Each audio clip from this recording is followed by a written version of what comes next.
Napakasarap naman talaga nitong custard cake kaya hindi na rin ako nagtataka kung bakit bestseller ko ito. Kaya kung gusto mo din mag-business nito, panoorin mo ang video na to hanggang dulo. First, mag-caramelize muna tayo ng sugar with water at kapag na-achieve nyo na ang ganitong kulay ng asukal, okay na po yan at itabi muna natin to. Next, gawin naman natin ang leche flan. Ibit muna natin ng mabuti itong egg yolks. Saka natin ilagay ang evaporated milk, condensed milk at vanilla essence at haluin natin ito ng mabuti.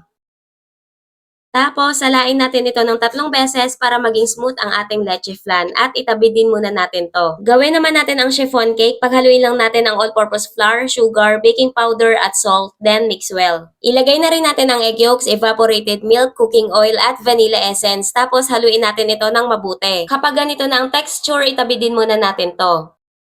Last step, gawin naman natin ang merang. Ibit muna natin itong egg whites until foamy. Kapag foamy na, ilagay na natin ang vinegar. Ilagay na rin natin gradually ang white sugar at ibit pa natin until maging stiff ang ating merang. Malalaman yung okay na ang merang kapag hindi na siya nag-i-slide or nahuhulog sa bowl tulad nito.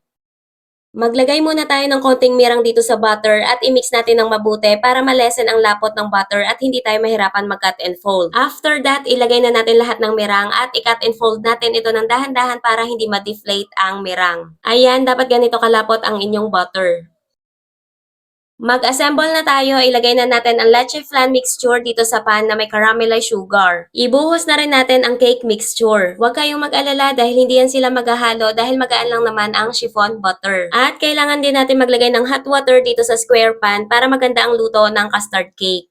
I-bake natin ito ng 1 hour and 30 minutes sa 150 degrees Celsius pero depende yan sa brand or gamit nating oven. After 1 hour and 30 minutes, palamigin muna natin ng bahagya ang custard cake bago natin tanggalin sa pan. Ayan, dahan-dahan natin itaob sa paglalagyan natin at i-unmold. Oo nga pala, mas lalo itong sumasarap kung papalamigin nyo muna sa chiller. At eto na ang ating finished product. Sana i-may try nyo to mga kakusina!